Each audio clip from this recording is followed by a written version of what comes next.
If any of you have read the article before that's on our blog, this will look very familiar, but we'll talk about 6 things, starting with talking about ROI and how you can estimate it, what the best keywords are. We'll talk about how to write a good ad, and especially a better ad than a lot of your competitors.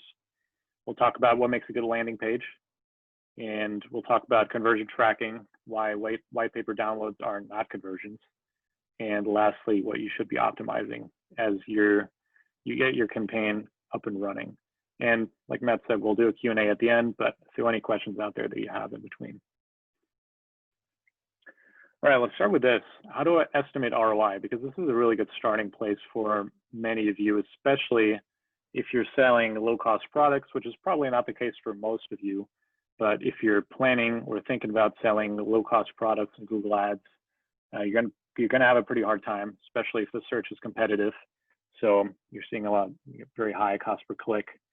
So what I would do before you get started is just using this ROI calculator sheet that I've got pulled up here, and it's in the resources at the end of this deck, so you can check it out afterwards. But what you've got here is just a few key metrics on the left here, everything from revenue, so what you would make from one new customer, to cost per click, to your close rate, and then at the end, it's going to give you your customer acquisition cost and your ROI.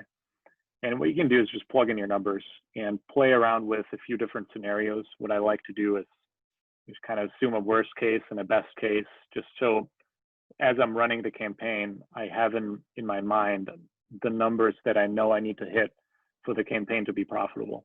So you're not going in blind, and you know what to look for as you're deciding whether or not this is worth your time.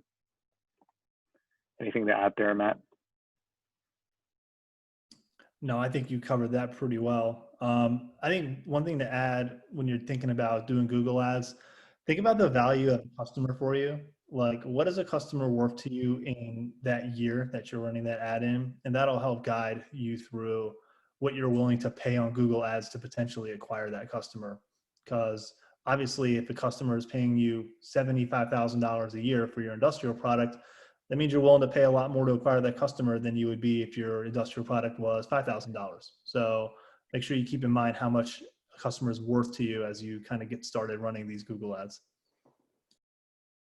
Perfect. And as you're going through that, also think about what else could you be doing with your time, because chances are your time and your budget is limited. So Google Ads might not be working for you very well. You can think about, can you get better ROI on other channels? Because again, time and budget is limited, so you don't have to stay fixated on Google Ads if it's not working for you. Just always keep in mind, where else could you be using that time? I think this is probably the most important slide of them all today. So talking about keywords, because I think this is where most people go wrong in picking keywords. And again, as I just mentioned, your budget is limited. So don't waste it on informational searches. And what I mean by an informational search is something like, for Gorilla, an informational search would be industrial marketing. The person who's looking that up on Google, they could very well be a good fit for us, but they're not looking to buy. They're just doing some research. So we don't want to focus there. Instead, you want to start with the keywords that have buying intent. So people who are looking to buy something that you have to offer. So for us, that would be industrial marketing companies. And you'll see the only difference between those two is the word companies, but it's actually a huge difference. The difference between attracting a lot of traffic that is just trying to find information and doing research, and attracting a much smaller amount, but really qualified and people who are looking to buy, and focusing on that keyword. And what I would recommend to you guys, if you're doing Google Ads or if you're thinking about doing it, try to max out those buying and high purchase intent keywords first. If you've maxed those out, and by maxing out, I mean, you can look at something that's called the search impression share, which I'll show you in a second, but try to get the most search impression share for those keywords before you move on to anything else in Google Ads. And if you're wondering what that is, it kind of looks like this. See if we've got this in here. All right, so I'm in the Google Ads platform right now. You should be seeing this, and I'm in the search keywords tab. And I'm looking at a few different keywords here, and I've got this column pulled up that's called search impression share. And basically it's telling you out of 100 searches, you're getting 48, you're getting 78, 53. So that means for this first keyword, for example, where I'm getting 78%, I got 22% percentage points more that I could go. So I haven't maxed out this keyword yet. So if I want to max it out, I can up my bid or improve the landing page, try to raise that quality score. Any questions about that, just let us know. I know that's sometimes a little bit foreign concept, but last point is never use broad match targeting. If you guys are familiar with keyword match types, there's three different ones. One is exact match targeting, there is phrase match targeting, and broad match targeting. And basically what broad match targeting does is you give Google your keyword, and Google will decide very broadly what else is relevant that people are searching, which are going to be completely different searches, different words, different people looking for different things. It's going to bring in a lot of waste, so don't use it. Instead, I would recommend you guys use exact match targeting, which is, I'm going to show you what that looks like in this platform too, but this is what exact match targeting looks like. It's got two little brackets around it, and what that means, you're going to target that phrase only, and only in this order. So you're only going to target people looking for face shields, medical, and something else that you can play around with if you have a little bit more of experience is this thing right here is called modified broad match. You see these pluses next to each of the words. And that means we're targeting any search that contains the words face, shield, and medical, all three of them, but in no particular order. So if somebody's looking for where can I buy a medical face shield, that our ad would get triggered on that. It wouldn't get triggered on this. So something to keep in mind is your match types. Don't go too broad. Don't use broad match, and be careful with modified broad match. If you want to play it really safe, use exact match targeting. And Matt, I know you might have something for this one too. I think the only thing that I would add to that is, and Travis, you have a question. I want to actually answer it right here for you. Let me throw it to you, Julian, real quick on that, and then I'll add my comment. Travis wanted to know, does the search impression share refer to every time an ad / organic link is shared? So let's say, so an impression is every time your ad shows up in the search, right? So out of 100 impressions, out of 100 possibilities where you could have shown up, the search impression share shows you how many you actually showed up for. So let's say there were 100 people or 100 times where people searched your keyword. If your search impression share is 48%, then you showed up for 48%, for 48 out of those 100 searches. Does that make sense? Let us know in the chat if that was if that answered your question, Travis. Yep, looks like it did. Thank you for that question so much, guys. Again, if you have any questions throughout the course of this, please drop them in the chat, just like Travis did, and we will be sure to get to them. I think the only thing I would add to this, and I know we'll get to it later as well, Julian, is using negative keywords to your advantage. Sure. The more closer you get to broad, the more junk you're going to show up for searches. And I can tell you this from even working at the startup that I came from. Like, we wasted, out of our $7,000 budget, we had a month for Google ads, $3,800 a month on broad match keywords. Now, I wasn't in charge of the ads, so it wasn't in my power necessarily to do anything about it, but broad match keywords are a huge cost suck on your Google ads budget. Please avoid doing it by any means necessary. Back to you, Julian. Thanks, Matt. All right, point number 3 is how to write better ads than your competitors. I think this is, and this goes for the industrial space in general, not just Google ads, but I think the industrial sector is still pretty new to digital advertising, digital marketing. And some of you guys might be way ahead of that, but that means that a lot of your competitors don't really know what they're doing, and they don't really know how to write good ads. So it's a really good opportunity for you to not just copy what they're doing and not just sound exactly the same, but just be different. If we're going to look at, let's say,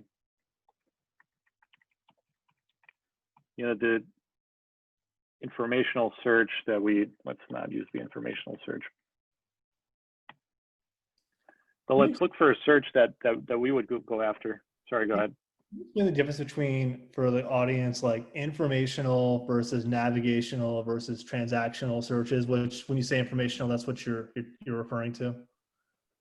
Yeah, so informational is anyone looking up information. They're not really looking to buy anything. You know, if someone looking up industrial marketing, they're probably just trying to do some research on maybe new tactics or what it is or how to do it. And industrial marketing company, I would call that a search with a purchase intent. And navigational, Matt, correct me if I'm wrong, but that's something, you know, looking up Gorilla 76 and just trying to get to our homepage. That's something like that. You're looking up, you know, let's say you were John Deere and you were like John Deere blog. That's what navigational is. You're looking for a specific page on a company's website. John Deere careers page is another example of a navigational, which is why those negative keywords are so important, because keywords like jobs and career, how to, those are all things that are non-transactional keywords. And that's why you want to like really carefully mine and be wary of those sorts of modifiers on your keyword and make those negative. For sure. Thanks, Matt. All right. So what I've got pulled up here is a search for industrial marketing company. So we're just going to check out what our competitors are doing. And you'll see that the first 4 ads, if you read those, industrial marketing agency, strategy, content, digital, consultants for small manufacturers, made for manufacturers, they're all saying very much the same thing. And I bet if you guys look at your search results and look at some ads that your competitors are running, you're probably going to see something very similar, that they're all saying the same stuff. What you can do instead is think about what your ideal buyer wants. What are they hoping to achieve in working with you? They're probably trying to solve some kind of problem.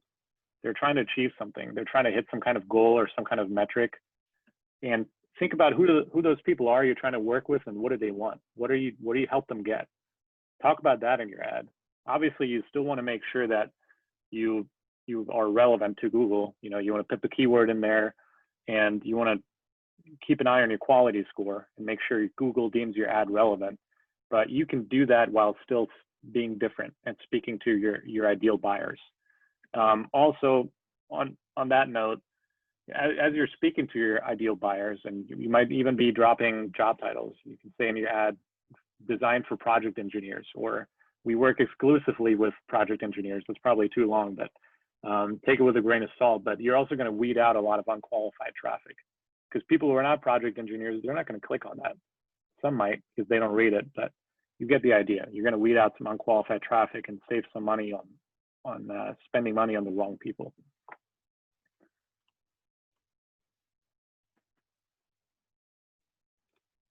Right, Matt, do we want to take a question or just move on for the next one and take a quick break?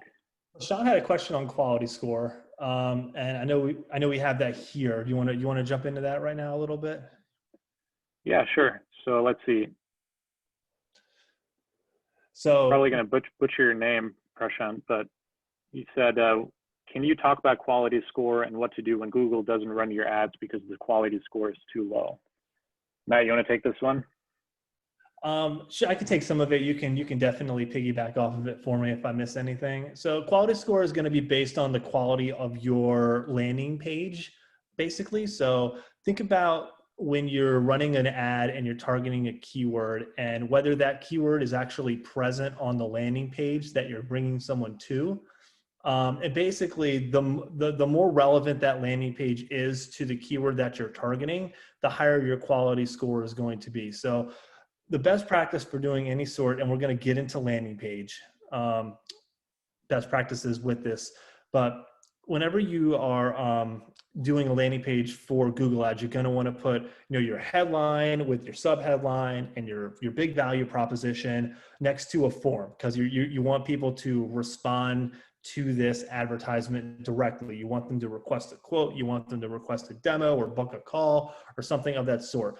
But think about the content that you put underneath that conversion point, that form, and that's where you're going to want to make sure that you have content that matches the keyword that you're targeting. So that's going to be the kind of stuff that will affect your quality score.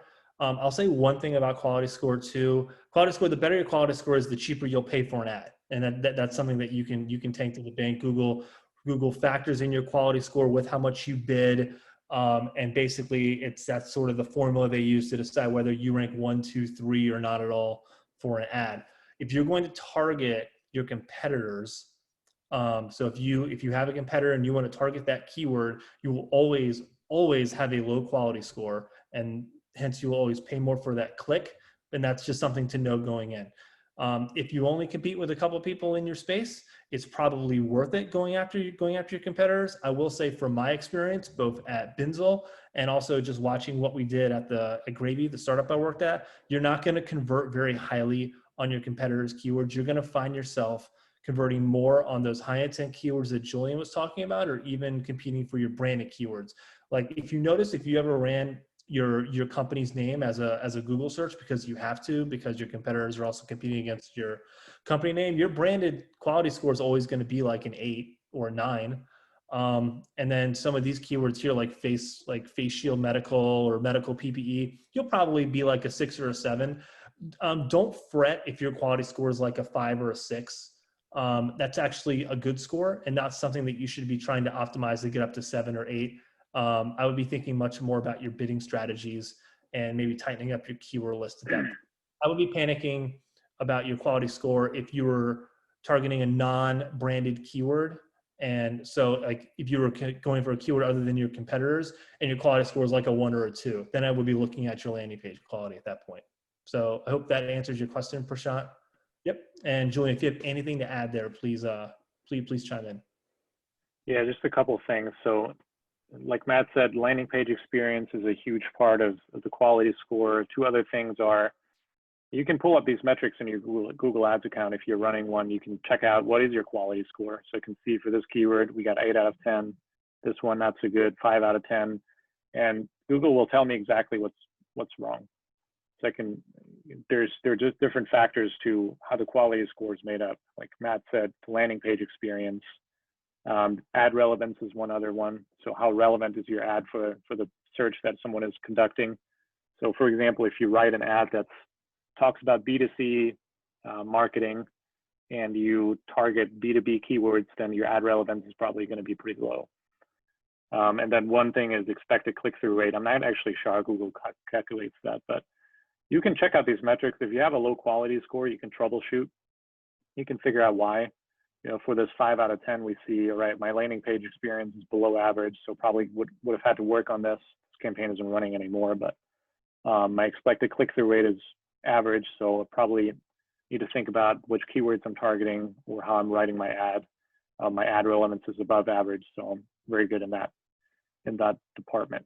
And like Matt said, if your quality score is low, you're going to have to bid a lot more. So if you want to up your impression share that we talked about earlier and show up for more searches, you can either try to improve your quality score or you can bid more money on it, depending on how much time you have.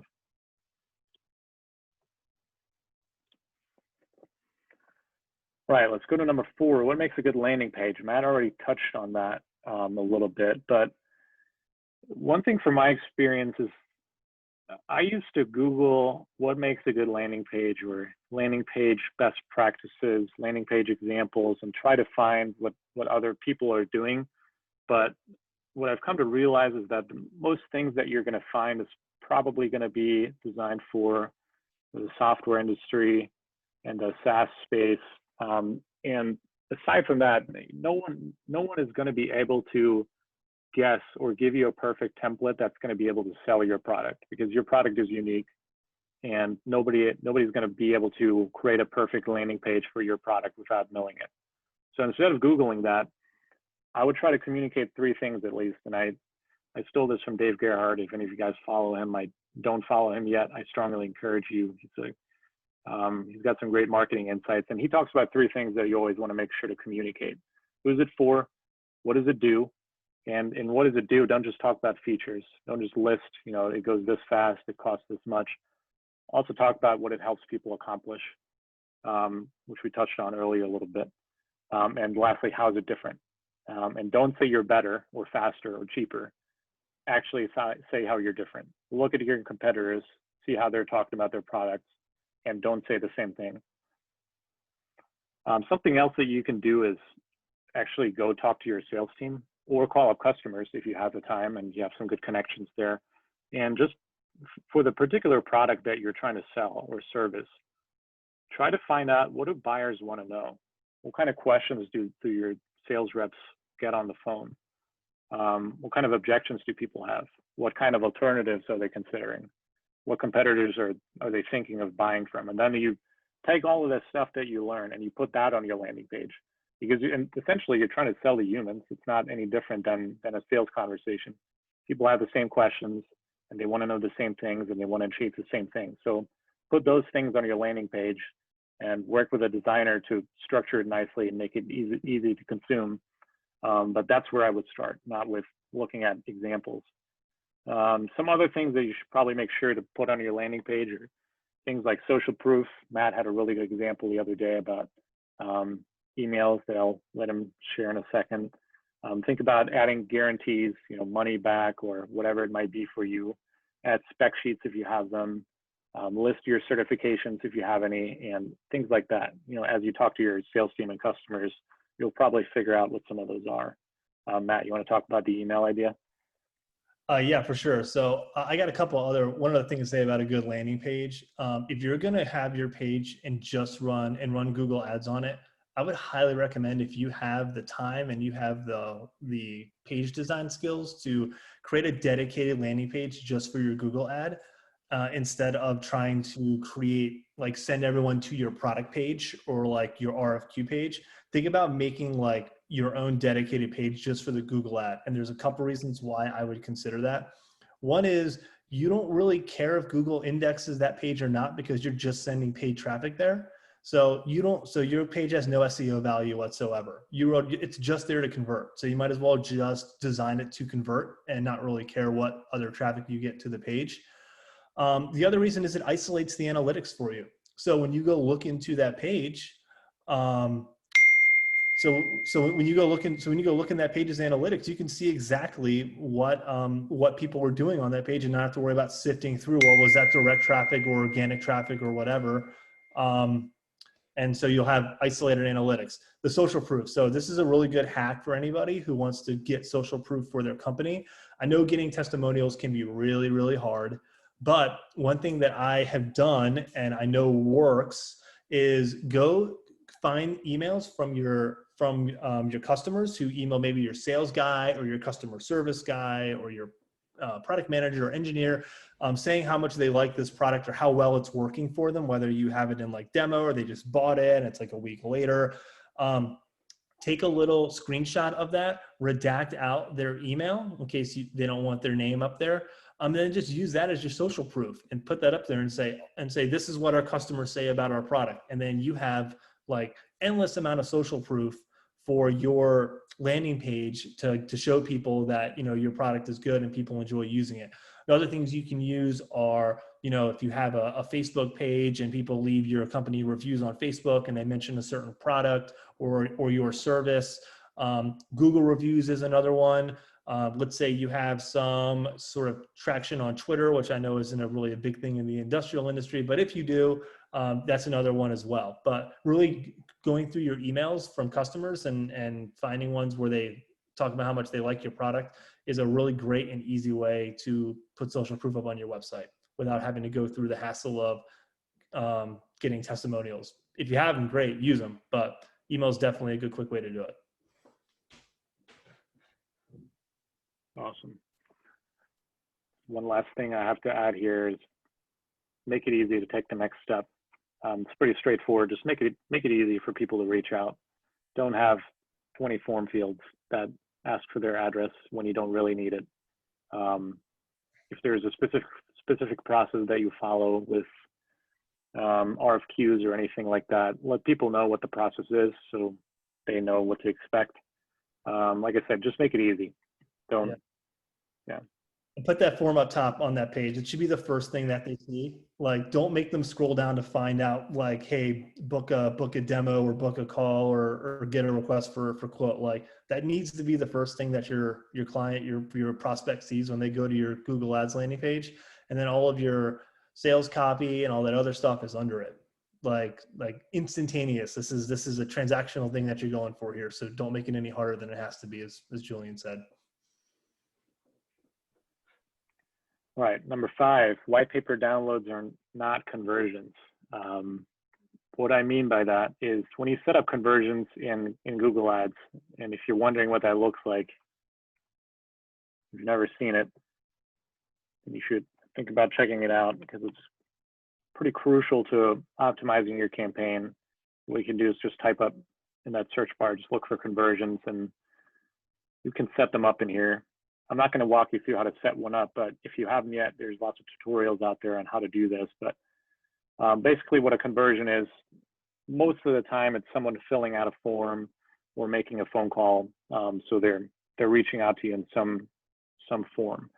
I've seen some people make the mistake to track things like white paper downloads, newsletter subscriptions, things like that, very top of funnel, people who are not ready to buy. They're just downloading information or subscribing to something.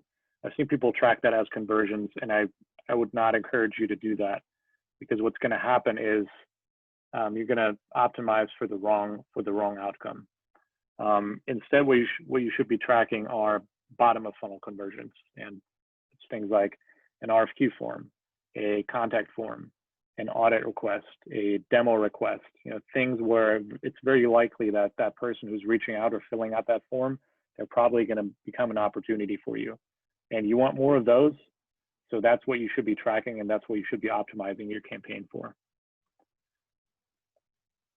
I'm going to show you what that looks like in Google Ads in case you're wondering or you haven't been tracking conversions yet. You can do this in a number of different ways, but usually what I'll start with is looking at, I look at my keywords, and I want to look for which keyword is driving the most value or the best business outcome. Or I can't talk about revenue at this point, but I want to know, where am I getting my cheapest cost per conversion? Because that's where I want to keep investing more into, if that makes sense. So you'll see that for this first keyword here, we got 81 conversions for $127 a piece. The second one, we got 65 for $112. And this third one, which we turned off for good reason, we got 9 conversions for $244 a piece. So we could see very quickly that this keyword right here is costing us more than twice as much per conversion. So we turned it off because our budget is limited. So we instead took that budget and we reinvested it into these other keywords that were driving better conversions. If you track white paper conversions and newsletter subscriptions, stuff like that, it's gonna skew these numbers, and it might happen that you optimize for the wrong things. And Matt, I know you had something to add there. Last time we talked about this, I think you talked about adding a white paper form on the thank you page, which I thought was a really cool idea, actually. So let's say you're optimizing for the sales intent conversion. Phil, you have a really great question, by the way, and I'm going to hold that to talk with Julian about. And Daniel, I saw yours as well. We will get to that as well.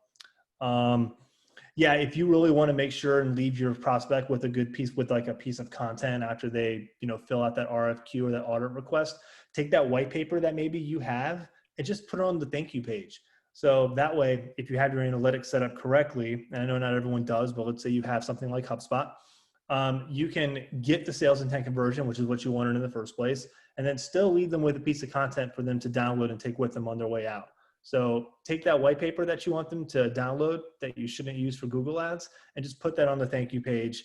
And then you'll give them that content conversion, that content piece to leave them with, and also make sure you're optimizing for the right thing at the same time. I want to tackle Daniel's question real quick, Julian, before we move on. So Daniel said he's pretty new to everything that we're discussing here. And in his personal searches, he's gotten in the habit of scrolling down in the search results past ads. Does user activity like this completely circumnavigate what we're discussing here? Daniel, the answer, in my opinion, and Julian, and this is my opinion only, is no, because if you're going to scroll right past it, your company or whatever company is in question, they're not going to pay for that. They're not paying for anything. You only pay for the click, or you could do cost per impression, but it's not recommended. So if you're like looking, if you're scrolling down past the ads to the first organic result, then your focus is going to be SEO in that regard. And then the person who's putting that ad up that you're ignoring, they're not paying anything. So it's on that company, no big deal. But Julie, maybe you feel differently about that. Sorry, what was the question again? I can't open up the Q&A. I think that's where the question was. It is. So Daniel said, I'm pretty new to everything we're discussing here. Actually, I'm just going to copy paste it into the chat. That'll be the easiest thing to do. Perfect. There. Thank you so much for that question, Daniel. Appreciate that. And then Phil, I see your question too, and that's a toughie. Can I ask you real quick, Phil, do you guys use a CRM? And then I want to tackle that a little bit at the end of the webinar. So this question sounds like, so here's what I'm understanding. So, Daniel, I think you asked this question and you said, well, I don't ever look at the ads and I go right to the organic search results. What does this mean for me? Are other people doing this? And does this even mean that people are clicking on my ads? I'm not sure if I got the question correct, but if that's the question, I mean, I'm sure there's a lot of people like you doing that. I do it myself a lot. But still, I mean, you can just try it out and see what happens. Most likely, you're still gonna find a lot of relevant people who click on the ad that you're running, if it's a good ad and if it's a relevant ad, and they're still gonna convert and potentially buy from you, even though it's an ad. I mean, obviously, it would be better to rank organically because it's, once you rank, you're basically getting free traffic and you don't have to keep paying for it. But some people don't have the patience or the time to invest in SEO. So Google Ads is kind of a way to buy your way to the top, and it certainly works. I'd also say there's something to be said for the repetition of being up there. And then let's say you run something else on Facebook or on LinkedIn, or they see you at a trade show or something like that. And so there's something to be said for breeding familiarity with your brand on different channels. So even if people aren't clicking through necessarily, but you have impression share, I think there's something to be said for, just being present and just making sure your company has a little bit of know, like, trust to you. Awesome. Thanks for that question, Daniel. All right, last point we got, optimization. General note, the higher your spend, the more you should be optimizing. So we've got one very rare campaign that's only spending, I don't know, $300 a month, maybe a little more. So not a whole lot. So I don't have to be in there optimizing every day, because on a daily basis, there's not a whole lot going on. We might be getting a few clicks, but that's it. So if I go in there once a week or every other week even, I'm going to be okay. I'm not going to miss a whole lot, and there's not going to be a lot of waste created. Now, if you're spending $10,000 a month, you should most likely be in there every day and looking at these things that we're listing here. Like, you should be looking at and we'll look at this in a second in the actual platform, but you should be looking at search terms and negative keywords. You should be optimizing for cost per conversion. You should be following conversions all the way. So let's start with search terms and negative keywords right here. So when you're in Google Ads, you're going to see this keywords drop down, and you're going to have search keywords, which are the keywords that you tell Google you want to bid on. And then there's search terms, which are all the searches that you're actually showing up for. So these are the things that your ad was triggered for. And you can see that they're very different at times from the things that we're targeting. I'm going to scroll down because there's some good examples here. Let's see.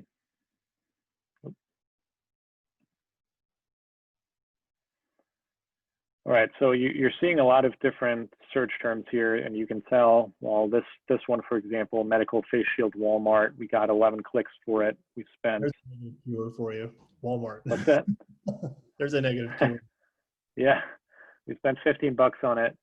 And I don't want to bid on this keyword, not because I have anything against Walmart, but in this case, we were trying to sell more wholesale. We're trying to sell a lot of face shields. So think boxes of 500 face shields. We weren't trying to sell one or two, and most likely someone looking for this medical face shield Walmart, they're probably just needing I don't know, 5, probably not any more than 10. So what you want to do is look at the search term report regularly, depending on how much you're spending daily, weekly, and you want to find these terms that are not a good fit. They're not going to attract the right people. And there's some more in here that we excluded. 3M. Yeah, 3M, we should have excluded. That probably came in towards the tail end. But face shield, we saw those we're spending a lot of money on them, but they weren't going anywhere, so we excluded them. What you can do here is just select those and add them as a negative keyword. And then, you're seeing the brackets here again, and you can play around with the match types. I would read up on that a little bit. We can't go down that rabbit hole, but you just pick the right match type for the negative keyword. And if I add these to my negative keyword list, then Google is not going to show my ad for these keywords anymore. And that prevents a lot of waste. If you find these search terms that are irrelevant, but eating up a lot of your budget, you can redirect that money to some other keywords that are important. All right, let's see what's next. Optimizing for cost per conversion. So we talked a little bit about this earlier. So what you want to make sure is that you achieve the lowest cost per conversion. Because if you do that, you can get the cheapest conversions, you can get a lot more of them. So what you want to do is, once you have conversion tracking set up and you've got a good amount of data collected, is you can optimize your cost per conversion on a lot of different levels. One thing that you should for sure be doing is looking at the keywords. We talked about this earlier, and we saw that this cost per conversion is a lot higher than these two. So we turned off this keyword and reinvested our money into these other two keywords that were working a lot better for us. So that's what I mean by optimizing for cost per conversion. And you can optimize on a lot of different levels. You might be seeing that certain ads with certain language, certain words are driving lower cost per conversion because they're attracting the right people.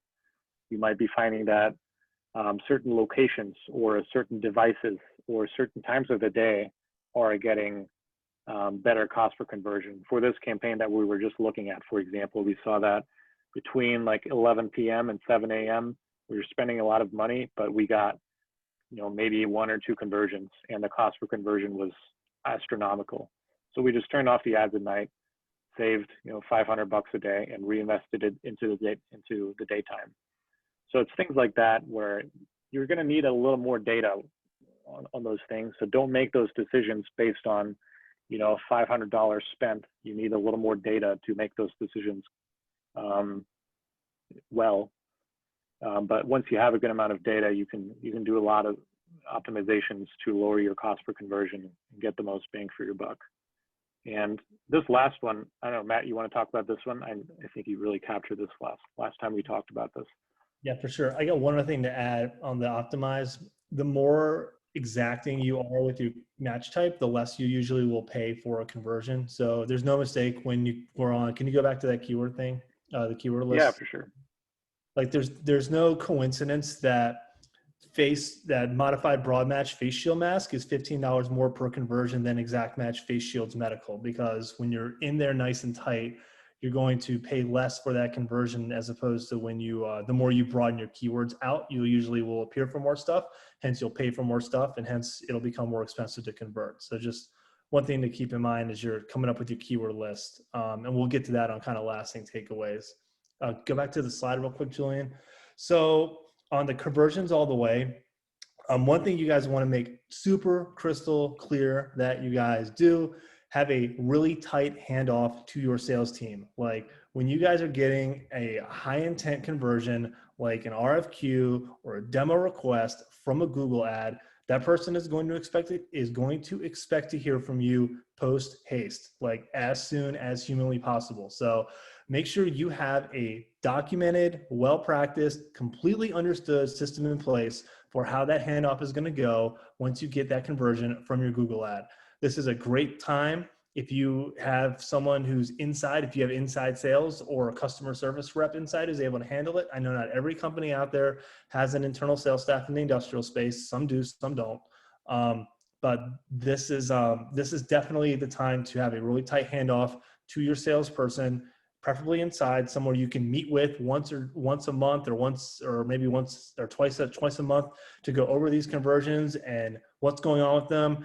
How fast are you getting to them? You should be getting back to them as soon as possible after they submit this form. Like, I'm talking like 15 minutes or something like that. Like, it should be super fast. Have the automated message got to them? Reach out with a phone call if you can. And then that's going to increase it's going to increase the probability that booked demo or that booked RFQ turns into revenue, which is what you want it to do. So speed to lead is crucial on a direct response, high intent channel like Google Ads. So think long and hard about your handoff process for Google Ads when you get conversions on it. Yeah, one question that just came from Dennis is, and he already answered it himself, but Dennis, I'll take your question nonetheless, because it kind of leads over to this next point and last point. How are you tracking conversions in industries with long sales cycles, for example, 18 months? Dennis already answered, you just track the demos and RFQs that happen on your website. So somebody reaching out through the website, that's how you track the conversion initially. But obviously you want to make sure you follow the conversion all the way to the sale, because you might find that, you take a list of 100 conversions that you've gotten from Google Ads over the last year, and you figure out which ones actually turned into a sale and how much did they spend with you. Take a look at that data and take a look at what kind of keywords were these people searching for, and see if you identify any trends. There might be it's not always clear cut like that, but you might find that there's certain keywords that are driving disproportionately bigger sales, and you might be spending less per newly acquired customer. And there might be some keywords that are driving a lot of demo requests and RFQs from the wrong people that never result in anything, and you probably don't want to keep investing in that. Like I said, it's not always that clear cut, but it's definitely something you should be checking out. That's something you can help yourself with by using the ad groups for sure. So like, break off your keyword topics by groups, and then you can set that up in Salesforce if you're able to. And that can certainly help you track, which of these ad groups are actually contributing the most to pipeline or actual legit sales, and then which ones are a waste of money. Because you may find that competing for competitor keywords is actually really profitable for you. Or you may find that you're getting a lot of clicks and a few conversions and nobody's converting into a sale, in which case, why are you even paying for it in the first place? So that's one of those times where, like, breaking out your keywords by those ad groups can be really useful for you, and help unearth some good trends and some good insights for your Google Ads efforts. Awesome. Thank you, Matt. All right, that was it for the presentation. We'll stick around for some Q&A, and we wanted to leave you with some resources too. I'll just go through these really quick. The first one is an article that's on our blog about the exact thing that we just talked about, if you prefer a written version. That ROI calculator that we just took a look at, it's linked here. A really good Google Ads course on CXL that you can check out if you want to learn more about Google Ads. Our podcast that's actually hosted by one of Gorilla's owners, Joe Sullivan, the manufacturing executive. He hosts a lot of industrial marketers like Matt and myself. He hosts some people for Gorilla. He hosts some manufacturing executives, so CEOs, presidents of manufacturing organizations, and they talk about the problems that they're having and how they're solving them. So might find a lot of value in that. Might want to check it out. It's linked here too. And we're planning the next webinar October 5th at 10:30 a.m. That should be saying how to create a landing page that sells. So just following up on something that we already talked about here, landing page design. We'll just go into a little more depth about the actual process. And if you guys have ideas for what we should be talking about next, what you're interested in, we're planning on doing this webinars pretty regularly. So just, if you have ideas or questions or topics, just drop them in the chat or write us an email, and we'll take you up on it. And lastly, on LinkedIn, just be on the lookout for a connection request. If you guys don't want to accept, we're not going to be heard, but Matt and I and Joe and on the Gorilla page, we put out helpful content like this that helps you guys be better marketers, and just some things that we failed at before, and sharing some insights. So recommend checking that out. Matt, anything to add? One more takeaway for everyone. And first off, please, if you guys have any questions, Susan, I just saw yours. Phil, I haven't forgotten yours. Please drop them in here. We definitely want to hear your questions and answer them. But if anyone here has to rush out, one takeaway for you guys, if you want to get started doing Google Ads, or if you're currently doing Google Ads, if you're thinking about doing Google Ads, people overcomplicate Google Ads so much for themselves that they end up wasting a ton of money. The best way to make Google Ads effective for yourself is to keep it very simple. Have a very simple set of keywords. Don't overextend yourself with a bunch of keywords that are garbage, that are never going to convert for you. Think about the ones that imply buying intent. So price, cost, companies, vendors. Those are all the kinds of keywords you should be really thinking about targeting highly when you're coming up with your keyword list. Try to keep it nice and tight. Don't try to target 50 keywords. Try to start with like 10 or 12, and then branch out from there. Even go down to 8. Like the way people what or 5. For 5, yeah. The way people waste a lot of money on Google Ads is by trying to target a whole bunch of keywords that do nothing for them. One other thing on your search terms report, you're going to find that you're going to have a lot of single conversion keywords in your search term, not in your keywords necessarily, but your search terms report, and that's okay. Like I follow Will Reynolds from Steer Interactive. He does PPC for like companies who spend in the millions on paid search. I'm talking like Wells Fargo or companies like that, and 98%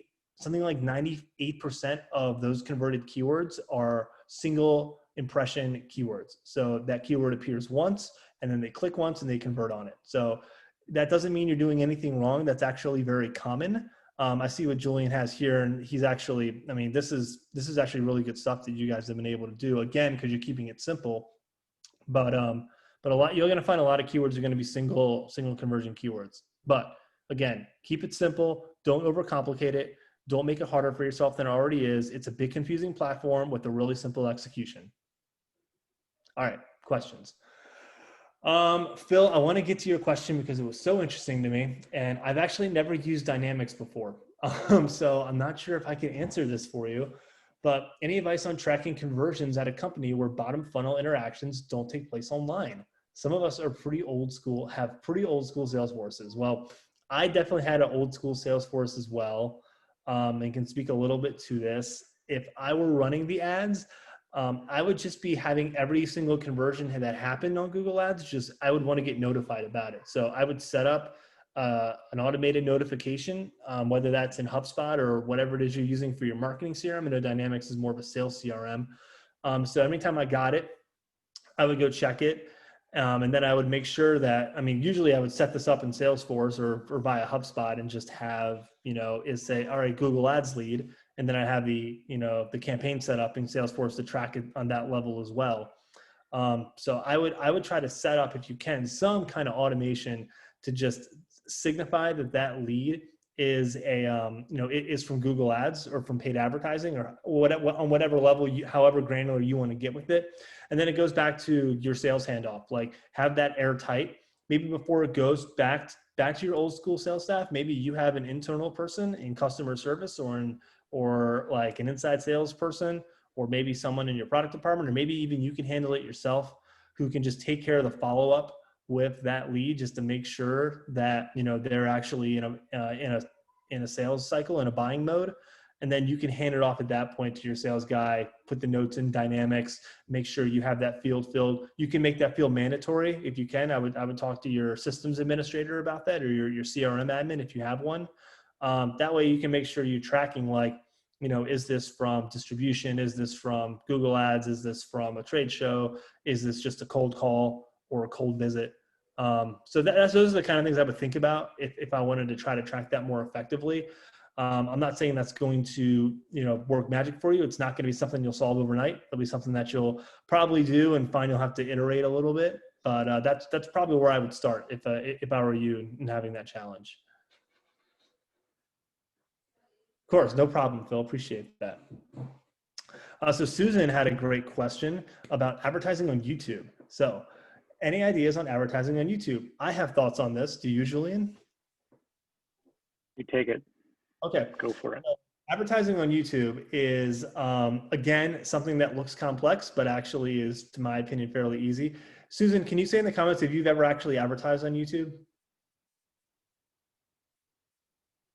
And as you answer that question, I want to say that I'm actually a big fan if you have budget of advertising on YouTube, mostly because advertising on YouTube is super cheap, but YouTube's not Google is so YouTube is not Google ads. Like if you're going to run YouTube advertisement and expect to generate a bunch of leads and a bunch of people in buying mode, that's really not what it is. I would think of YouTube ads almost as like your really cheap foray into television advertising. And you would just get super granular with your keywords. Like you're not going to get a bunch of great audience data. You're not going to sit there and know who's clicking through on your site. Most people are not even going to click through on your ad. You really want to make sure you capture them in those first 2 to 3 seconds with your creative. So like put a person on the screen, have them have a ton of energy, kind of like me right now, and and explain like what you guys do and how you guys can help people, and like think of it like that. So to me, it's really about brand awareness. And that's the primary purpose of it. So you can set up for view through conversions, and then set some retargeting on Facebook or I wouldn't even worry about displays, honestly. You can do some retargeting on Facebook or some other channel, but YouTube is very cheap.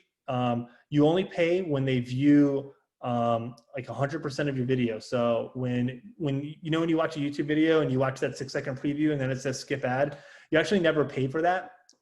When you watch the first 6 seconds and then they click skip, you don't pay for that at all. You pay when they watch your entire video. So think about your creative. It's super important. I would try to keep your creative to 30 seconds or to 1 minute. You will pay on average. I can say this with a lot of confidence because I did this at Binzel and it was really effective for us just because I knew it got a lot of awareness and got a lot of views. We paid about 4 cents a view, 4 to 6 cents a view, advertising on YouTube. So if you have a really good video and you could stand to spend $10 a day, you can, if your keyword strategy is fine, you could get a lot of people in your target audience to view your advertisement on YouTube. So I think honestly, as a advertising platform, it's really useful and good to generate brand awareness. But if you're doing it thinking you're going to generate a bunch of leads, I wouldn't recommend it for that. I think that's the wrong purpose for it. Matt, can you talk about the format that you guys were using on YouTube? What kind of ad were you guys running? Oh, sure. So we ran a 30-second video ad. It was like quick action for a fume extraction torch, and then I actually narrated over it, and I was like fumes are toxic to your welders. So it's just like there's your pain point immediately, and then we were giving people kind of all the features of this really quickly, and then trying to sell go find more at our website binzel-shapicore.com. One thing to know about Google or YouTube ads is your video has to be on YouTube. So you'll have to make like either an unlisted YouTube video or a private YouTube video, or it has to be on YouTube for you to do YouTube advertising. So you can't just upload a random video without it. The other thing is like you can target by YouTube channel. So if you have someone in your space who has a really popular YouTube channel, like in my industry, we had a couple, we had weld.com and we had welding tips and tricks. And those are 2 YouTube channels with 200,000 plus subscribers. So we were able to target them for some low barrier to entry products and run paid advertising. And then for other ones, we just like kept it nice and tight with keywords, just like with Google ads. So for fume extraction, for instance, we were like, let's just target fume extraction systems, fume extraction guns, things of that nature. And then we would just run that as well. So you can do it by keyword, you can do it by YouTube channel. You can also do affinity targeting, which was interesting. And Google's adding all sorts of things to affinity targeting. So like if you wanted to target, like I think there was actually a manufacturing sector for that at that point, but right before I left. So there's a bunch of different ways to target. It's different than Google ads. And you'll just have to figure out the best mix that works for you. But I would start really, really low, literally $5 a day. That's where I would start. See if you're happy with your audience and kind of who's seeing your ad. You can see like age and gender, and then Google will give you some metrics on their affinities and stuff like that. And then you'll just have to decide if you're willing to pay $5 a day for those people to watch your YouTube ad. And then that's really it. Was that helpful, Susan?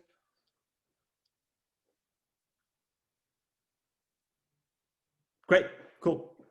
So that's kind of where I stand on YouTube ads. I'm actually a big fan of them, but I don't think it's something that you should be breaking the bank on. I think you can spend a little bit of money on YouTube and reallocate your paid media elsewhere, because I think one of the important things to recognize is you need to be on different channels because your audience is probably on different channels, and you should be delivering content differently depending on which channel you're advertising on. So with YouTube, it's like really quick action. Google ad is like direct response copy.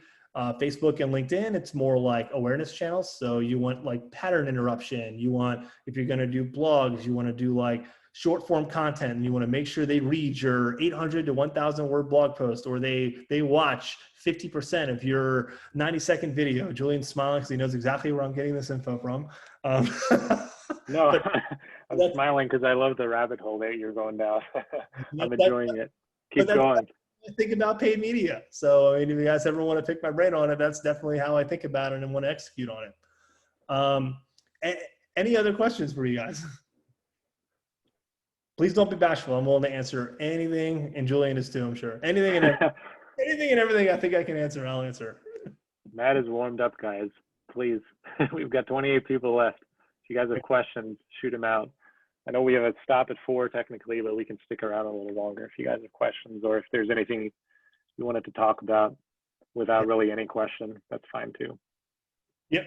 Yeah, definitely, guys. If you have anything else, just let us know. I'm not seeing any other questions, so I guess we can end it here, Julian, but we will send this recording out. Hopefully you guys found this really beneficial. If you did, please let us know. Amanda asked where we can find the resources that we mentioned earlier. I think she's talking about the last slide, Julian. Yeah, we'll email this out probably sometime tomorrow, Amanda. We've got your email addresses from registering. If you don't get it, feel free to shoot me an email or shoot me a message on LinkedIn, and we'll get it to you some way. Cool. I hope you guys all found this really useful. And we look forward to doing more of these for sure. Let's see. And then, yeah, I mean, we just want to help you guys get better, find your audience more, build up your brand, help you guys get more marketing tied revenue for sure. That's definitely what we're thinking about. And yeah, man, we will look forward to doing more of these in the future. Let us know when we email this to you guys if you found it useful or not. And then if you have any topics as well, we would love to see if we can speak some truth to that for you. So definitely look forward to that. So thanks, Julian, so much for putting this together, man. You did awesome. Thanks, Matt. Right back at you. Patting ourselves on the back. Well, thanks everyone for joining, and hopefully we'll see you again in 2 weeks. I appreciate you. Appreciate it. All right, guys. We'll see you around next time, hopefully. Bye-bye.